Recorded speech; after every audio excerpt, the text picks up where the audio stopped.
دلی کی تہاڑ جیل سے فرار ہونے والے ان سربکف مجاہدوں کی لہو رنگ داستان،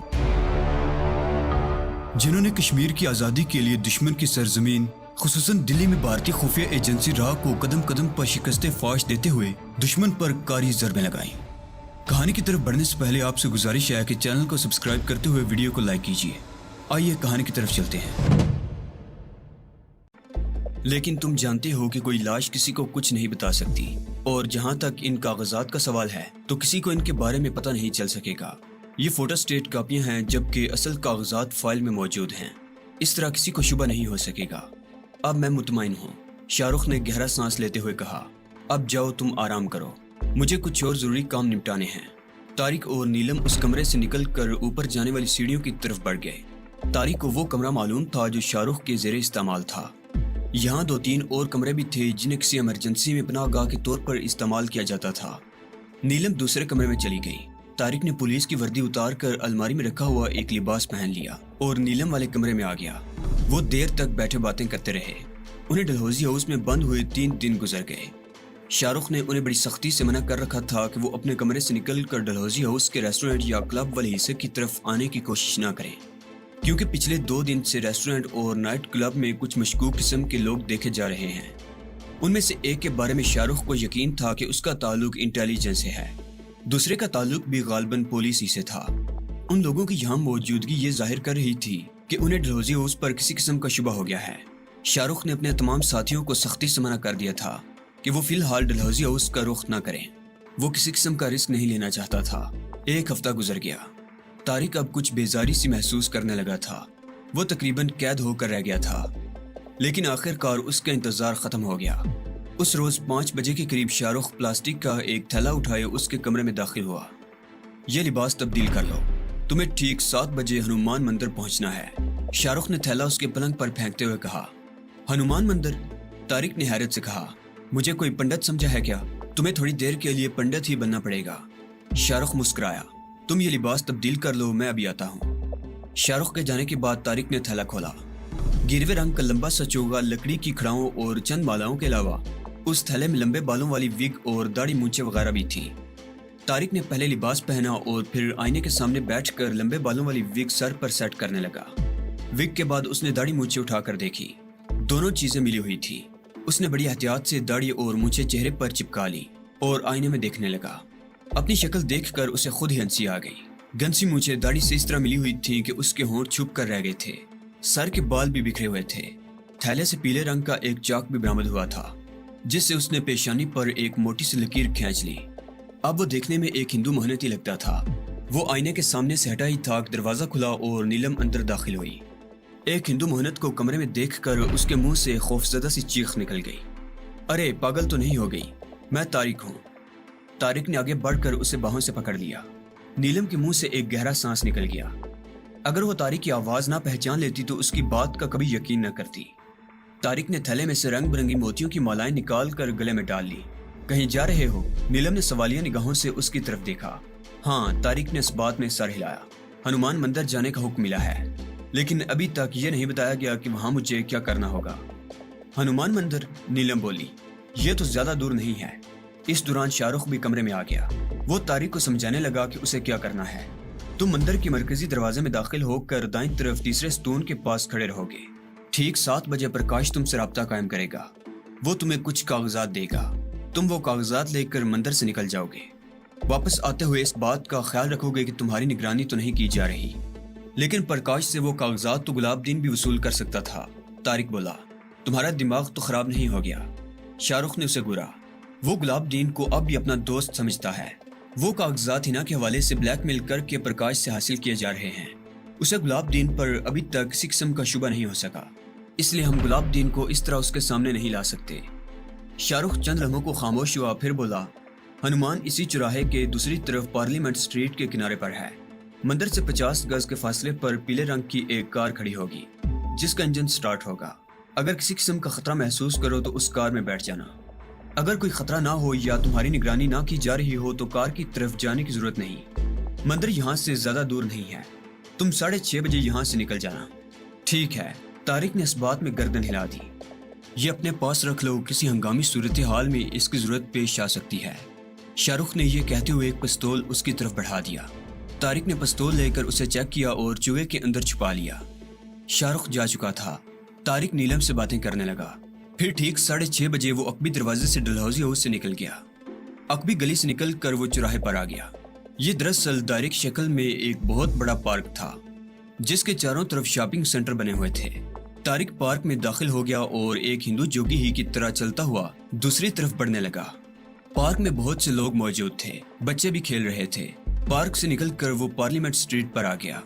जब वो हनुमान मंदिर में दाखिल हुआ तो 6:25 हुए थे। वो दाईं तरफ तीसरे स्तून से टेक लगाकर खड़ा हो गया। उसने हाथ जोड़कर आंखें बंद कर रखी थी जैसे बड़े इन्हमाक से पूजा कर रहा हो। बज़ाहिर उसकी आंखें बंद थीं, लेकिन आंखों में बहुत हल्की सी जरी से वो अपने आसपास आते जाते लोगों को देख रहा था। ठीक 7 बजे उसने एक नौजवान को मंदिर के अंदरूनी हिस्से से अपनी तरफ आते देखा। वो प्रकाश था। उसके हाथ में एक पोटली सी थी। वो तारिक के पास आकर रुक गया।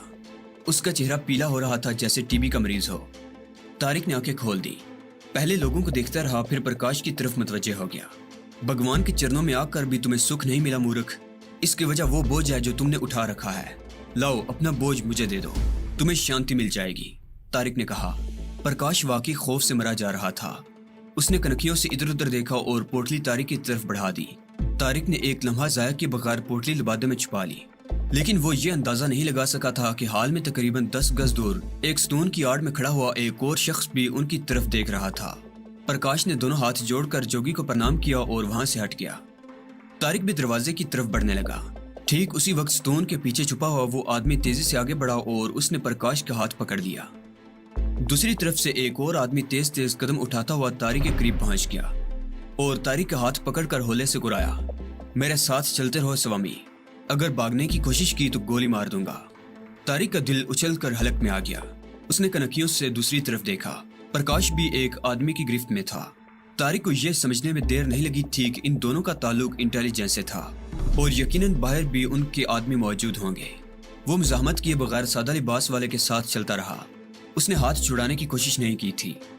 मरकजी दरवाजे के सामने कुशादा सीढ़ियों पर पहुंचकर तारिक ने कनखियों से दाएं बाएं देखा। बाईं तरफ एक आदमी खड़ा था। वो उन्हीं की तरफ देख रहा था। वो भी यकीनन इंटेलिजेंस का आदमी था। उसने कुछ दूर खड़े हुए एक और आदमी को इशारा कर दिया और वो दोनों आहिस्ता आहिस्ता उनकी तरफ बढ़ने लगे। मंदिर के मरकजी दरवाजे की दाएं तरफ 50 गज के फासले पर पीले रंग की कार खड़ी थी, लेकिन तारिक के ख्याल में उस कार तक पहुंचना मुश्किल ही था। फिर भी उसने कोशिश कर लेने में कोई हर्ज नहीं समझा। मंदिर में लोगों की आमदोरफ्त जारी थी। तारिक ने अचानक ही जोरदार झटके से अपना हाथ छुड़ाया और कार की तरफ दौड़ लगा दी। उसके साथ ही उसने लिबास में से छुपा हुआ पिस्तौल निकालकर उस आदमी पर गोली चला दी थी जिसने चंद लम्हे पहले उसका हाथ पकड़ रखा था। गोली उस शख्स की टांग पर लगी और वो सीढ़ियों पर लुढ़कता चला गया। उस वक्त वहां इंटेलिजेंस के 4 आदमी थे। एक जख्मी हो गया था, दूसरे ने प्रकाश को गिरफ्त में ले रखा था और बाकी 2 आदमियों ने तारिक के पीछे दौड़ते हुए फायरिंग शुरू कर दी। भगदड़ सी मच गई। मंदिर में आने और जाने वाले लोग चीखते हुए इधर उधर भागने लगे। तारिक अब कार की तरफ दौड़ रहा था जो अब 20 गज के फासले पर रह गई थी। इंटेलिजेंस के दोनों आदमी उसके पीछे थे। अचानक कार से ऑटोमेटिक राइफल से फायरिंग की जाने लगी।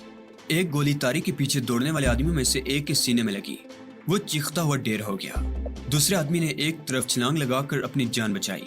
इस मौके से फायदा उठाते हुए प्रकाश ने भी अपना हाथ एक झटके से छुड़ाकर एक तरफ दौड़ लगा दी, लेकिन उसे ज्यादा दूर जाने का मौका न मिल सका।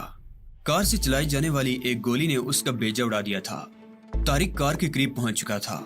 पिछला दरवाजा खुल गया। तारिक के बैठते ही कार एक जबरदस्त झटके से हरकत में आ गई। कार में 3 आदमी थे। एक स्टीयरिंग संभाले हुए था और 2 फायरिंग कर रहे थे। कार एक चक्कर काट कर डलहौजी हाउस की अकबी गली में पहुंच गई। तारिक ने कार से छलांग लगा दी और कार तेज रफ्तारी से आगे निकल गई। गली में तारीकी थी। तारिक दौड़ता हुआ डलहौजी हाउस के अकबी दरवाजे में दाखिल हो गया। पुलिस की गाड़ियां किनार्ड प्लेस के आसपास दंदनाती फिर रही थी। उन्हें उस पीली गाड़ी की तलाश थी जिसमें हिंदू साधु फरार हुआ था। आधे घंटे बाद पुलिस को पीले रंग की वो गाड़ी एक ऐसी सड़क पर मिल गई जहां हर किस्म की अशिया फरोख्त करने वाली छोटी दुकानों की भरमार थी। दुकानदार ज्यादातर तिब्बती थे। सड़क के किनारे और दोनों तरफ फुटपाथों पर भी खांचे वालों का कब्जा था। अभी तो 8 भी नहीं बजे थे, फिर भी सड़क पर राहगीरों की अच्छी खासी भीड़ थी। दुकानों में ग्राहकों की आमदरफ्त थी और छोटे छोटे रेस्तोरां भी आबाद थे। पुलिस ने पीले रंग की उस गाड़ी को फौरन ही घेरे में ले लिया था और आसपास हिंदू साधु और उसके साथियों की तलाश शुरू हो गई थी।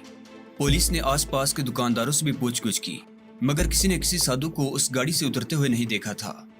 एक खांचे वाले ने सिर्फ इतना बताया था कि 2 आदमी पीले रंग की उस कार से उतरकर दाईं तरफ की गली में जाते हुए देखे गए थे, लेकिन उन दोनों में से किसी का हुलिया कोई भी नहीं बता सका था।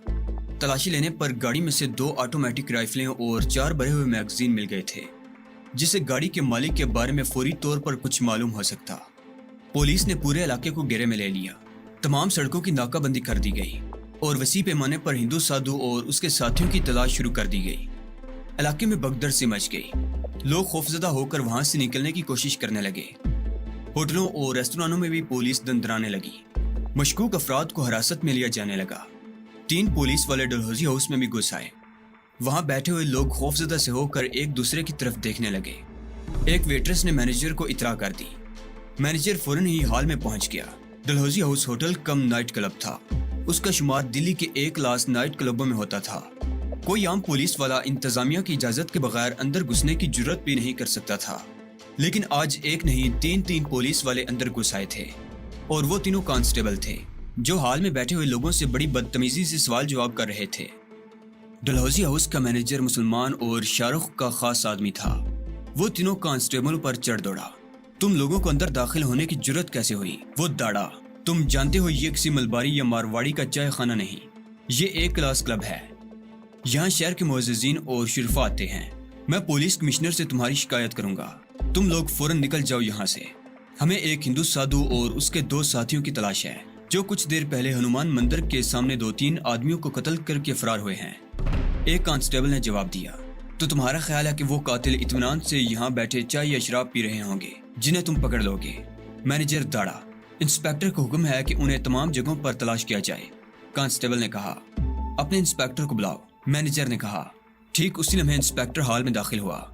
उसके साथ भी 2 मुसल्लह पुलिस कांस्टेबल थे। ये सब क्या है इंस्पेक्टर? मैनेजर उसे देखते ही बोला, मेरे क्लब की रेपुटेशन को इस तरह बर्बाद क्यों किया जा रहा है? मेरे मुअज़्ज़ज़ गाहकों से निहायत घटिया सलूक किया जा रहा है। लोग यहाँ आना छोड़ देंगे।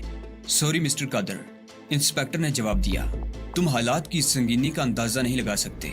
एक हिंदू साधु और उसके 2 साथी मंदिर के सामने कम से कम 3 अफराद को कत्ल करके फरार हुए हैं। वो हिंदू साधु दर हकीकत एक गैर मुल्की एजेंट है, जिसे एक मुकामी आदमी से कुछ कागजात लेते हुए रंगे हाथों पकड़ लिया गया था, लेकिन वो कमबख्त भाग निकलने में कामयाब हो गया। और वो आदमी कौन था जो कागजात दे रहा था? मैनेजर ने पूछा। भारत के एक बहुत करीबी दोस्त सफारत खाने का एक मुलाजिम, इंस्पेक्टर ने जवाब दिया। तो फिर उसी से क्यों नहीं पूछ लिया जाता कि हिंदू साधु कौन है? यही तो अफसोस की बात है, वो भी खत्म हो चुका है, इंस्पेक्टर ने जवाब दिया। चंद रोज पहले भी एक ऐसा ही वाकया पेश आया था। शोबा मुरे कश्मीर के एक कलीदी अफीसर को एक तवाइफ के जरिए ब्लैकमेल करके उससे भी शायद किसी किस्म के कागजात वसूल किए गए थे, लेकिन ऐन वक्त पर वो तवाइफ न सिर्फ अपने साथी के साथ फरार हो गई, बल्कि उस अफीसर को भी कत्ल कर दिया गया, ताकि ये मालूम ना हो सके कि उसने किस किस्म के कागजात वसूल किए थे। वैसे आजकल तुम्हारा कानून कुछ बेबस नहीं हो गया? मैनेजर ने मुस्कुराते हुए कहा। पिछले कई रोज से यहाँ कत्लो गारत हो रही है। शहर में खौफो हरास फैला हुआ है और अभी तक एक आदमी भी नहीं पकड़ा गया। यही तो हमारी बेबसी है, इंस्पेक्टर ने जवाब दिया। मैं जानता हूँ कि कत्ल जैसी वारदात के बाद कोई शख्स किसी होटल में बैठकर इत्मीनान से चाय नहीं पी सकता, लेकिन महज खानापुरी के लिए आप मुझे इजाजत दे दें। जरूर, लेकिन इस शर्त पर कि मेरे मुअज़्ज़ज़ मेहमानों को हरासा न किया जाए, मैनेजर ने कहा। ठीक है, मैं एक नज़र क्रिस्टल रूम पर डाल लूँ, फिर आपके दफ्तर में आता हूँ। इंस्पेक्टर ने सिर्फ एक कांस्टेबल को अपने साथ रखा और दूसरों को बाहर जाने की हिदायत कर दी। मैनेजर कादर अपने दफ्तर में आ गया। उसने दरवाजा बंद करते ही इंटरकॉम का रिसीवर उठाकर एक नंबर दबाया। दूसरी तरफ से फौरन ही कॉल रिसीव कर ली गई। मैनेजर रिसीवर कान से लगाए सरगोशियाना लहजे में बोला, शाहरुख, पुलिस हिंदू साधु के साथियों की तलाश में डलहौजी हाउस में दाखिल हो चुकी है। इंस्पेक्टर मात्र हॉल में बैठे हुए लोगों को चेक कर रहा है। मुमकिन है वो क्लब में रिहाइश पर मेहमानों को भी चेक करना चाहे। इंस्पेक्टर मात्र जो कहता है वैसा ही करो, घबराने की जरूरत नहीं है। दूसरी तरफ से शाहरुख ने जवाब दिया। मैनेजर ने रिसीवर रख दिया। उसके ठीक 1 मिनट बाद इंस्पेक्टर मात्र दफ्तर में दाखिल हुआ। कोई मुश्तबा आदमी नजर आया? मैनेजर ने चुभती हुई निगाहों से उसकी तरफ देखा। नहीं, इंस्पेक्टर मात्र ने नफी में सर हिलाया। क्या मैं क्लब में रिहाइश पजीर मेहमानों को चेक कर सकता हूँ? जरूर, मैनेजर ने एक रजिस्टर उसके सामने रख दिया। लेकिन इस वक्त गोरखपुर से आए हुए एक मेहमान और उसकी बीवी के सिवा कोई मेहमान होटल में मौजूद नहीं है। کوئی صبح سے باہر گیا ہے، کوئی دوپہر سے اور کوئی شام سے۔ اگر تم چاہو تو اس بوڑھے جوڑے کو چیک کر سکتے ہو، وہ تیسری منزل پر کمرہ نمبر 307 میں قیام پذیر ہیں۔ اس کی ضرورت نہیں ہے، انسپیکٹر نے رجسٹر کو دیکھے بغیر کہا۔ اگر کلب میں کوئی مشکوک آدمی دیکھو تو فوراً پولیس اسٹیشن اطلاع کر دینا۔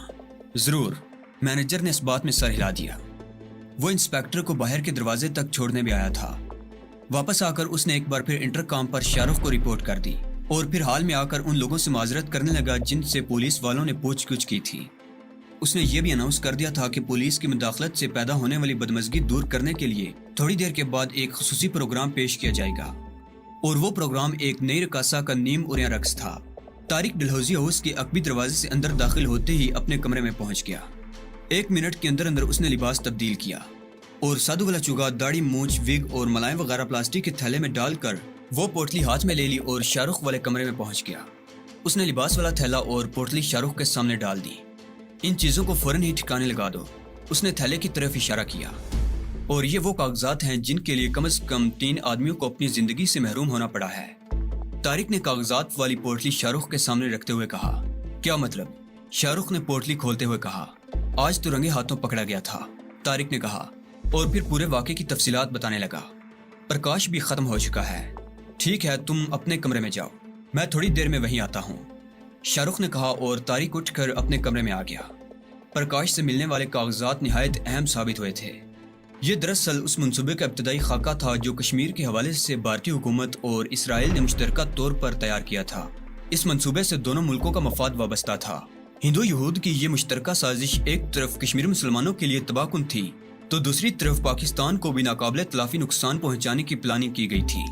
یہ منصوبے کا ابتدائی خاکہ تھا، لیکن اس سے اندازہ لگایا جا سکتا تھا کہ بھارتی انٹیلیجنس را اور اسرائیلی انٹیلیجنس ایجنسی موساد کے ایجنٹ مل کر کیا کرنا چاہتے تھے۔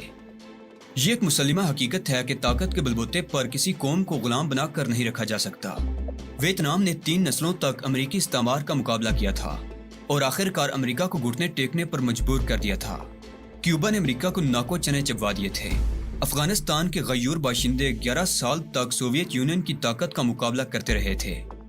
افغانستان کی 95% آبادیاں کھنڈر بن گئیں، لاکھوں افراد شہید ہو گئے، لاکھوں افراد ملک چھوڑنے پر مجبور ہو گئے تھے، لیکن انہوں نے سوویت یونین کی غلامی قبول نہیں کی اور آخر کار سوویت یونین کو افغانستان سے بے آبرو ہو کر نکلنا پڑا۔ سوویت یونین کا اپنا شیرازہ بکھر گیا۔ جو مسلمان ریاستیں 70-80 سال سے کمیونزم کے ظلم و ستم کی چکی میں پس رہی تھی، انہوں نے بھی آخر کار آزادی کا نعرہ بلند کر دیا اور اس طرح یونین کا وجود ہی ختم ہو گیا۔ یوگوسلاویہ بھی بکھر گیا۔ آزادی کی اس لہر نے پوری دنیا کے مظلوموں میں ایک نیا ولولہ پیدا کر دیا تھا۔ کشمیر کے مسلمان بھی جو گزشتہ 45 سال سے بھارتی استعمار کی چکی میں پس رہے تھے، ایک نئے جذبے اور ولولے کے ساتھ اٹھ کھڑے ہوئے۔ انہوں نے غاصب بھارت کے خلاف اپنی سرگرمیاں تیز کر دی۔ کشمیر میں اٹھنے والی آزادی کی اس لہر نے بھارتی حکمرانوں کی نیندیں اڑا دی۔ انہوں نے اس لہر کو دبانے کے لیے اسرائیل کے ساتھ مل کر ایک نئی سازش تیار کی، جسے طارق اور اس کے ساتھیوں نے ابتدائی مرحلے ہی میں ختم کر دیا۔ اب ان کاغذات سے اندازہ ہوتا تھا کہ یہود و ہنود برصغیر کے مسلمانوں کے خلاف ایک نئی سازش کے تانے بانے بن رہے تھے۔ بھارت اگرچہ کشمیر میں مسلمانوں میں پیدا ہونے والی آزادی کی اس نئی لہر سے خائف تھا، تو پاکستان میں کوہٹا کے ایٹمی پلانٹ نے اسرائیلی حکمرانوں کی نیندیں اڑا رکھی تھی۔ پاکستان اگرچہ کئی مرتبہ وضاحت کر چکا تھا کہ اس کی ایٹمی سرگرمیاں پرامن اور ترقیاتی مقاصد کے لیے ہیں، لیکن بھارت اور اسرائیل پاکستان کے اس موقف کو تسلیم کرنے کو تیار نہیں تھے۔ انہیں پاکستان کی امن ایٹمی سرگرمیوں کے پیچھے اسلامی بم دکھائی دے رہا تھا، جس سے وہ خوف زدہ تھے۔ کوہٹا کا ایٹمی پلانٹ ان کے لیے ہوا بنا ہوا تھا۔